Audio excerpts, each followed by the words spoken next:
Get out of your own way. Overcoming self-defeating behavior.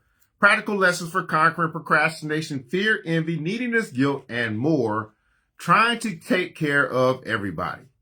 Trying to take care of everybody. St. Jerome says this, and I quote, "It is easier to mend neglect than to quicken love." It is easier to mend neglect than to quicken love. Bill Cosby says this, and I quote, "I don't know the key to success, but the key to failure is to try to please everyone." I don't know the key to success, but the key to failure is to try to please everyone. Whenever I feel overextended, I think of the street performer in Venice, California, who juggles chainsaws. I am awed by the intensity with which he concentrates on each ferocious saw as he plucks it from the air. The slightest distraction, he could easily lose an arm. Like the juggler, I need to focus sharply on each role I play. Husband, father, son, brother, therapist, friend, teacher. Only in some respects my task is harder. The performer juggles chainsaws, but I have to juggle people. Because all my roles are important and the amount of time I can give to them is limited, I have to make sure that every person who matters to me does not feel neglected. For a busy person, trying to do justice to everyone's needs is self-defeating because you usually end up doing justice to no one, including yourself. If you spread yourself too thin, you not only risk burnout, but the scorn and anger of people who expect you to be there for them.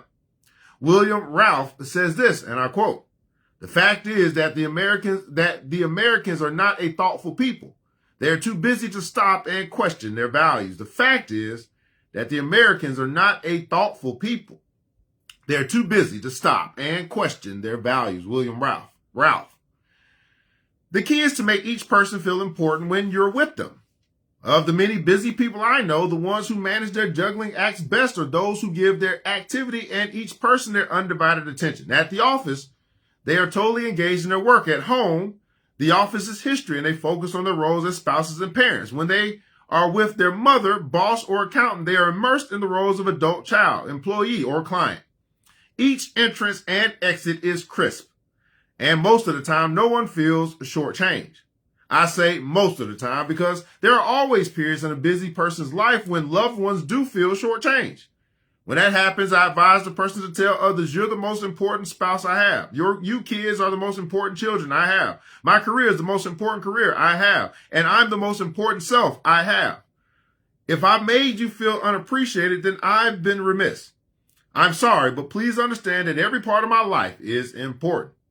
However, you have to do more than explain. You can demonstrate someone's importance only through your actions.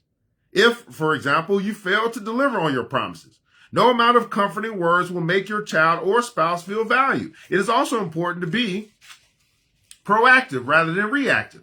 People feel important not when you comply with their requests, but when you initiate commitments on your own.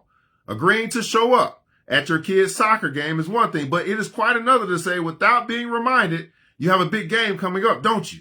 I can't wait to see it." If you make people feel important, they won't feel deprived of your time. But keep the following caveats in mind. First, beware of doling out your time so equitably that everyone feels deprived. Some people are more important than others. Make sure they know it. Second, you too are important.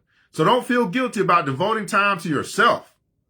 Third, as long as everyone is making a sincere effort to be fair, you and the people in your life should cut each other some slack.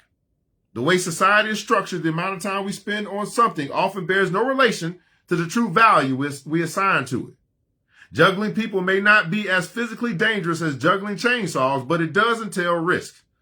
If you get careless, you won't sever an arm, but you might sever a valued relationship.